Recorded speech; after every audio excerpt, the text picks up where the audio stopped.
Так, последняя схватка за сегодняшний день будет оспаривать за 4 место.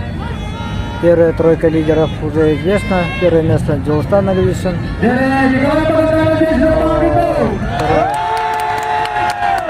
Второй, третий пока сейчас затрудняет сказать. Судья информатор только что сказал, но не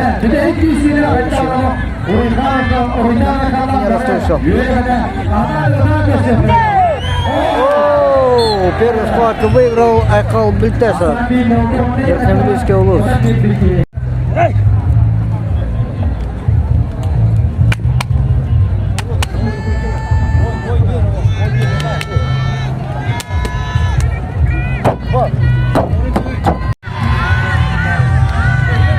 Со счетом 1-0 пока ведет Айкал Бильтеса, Верхнеанглийский улус.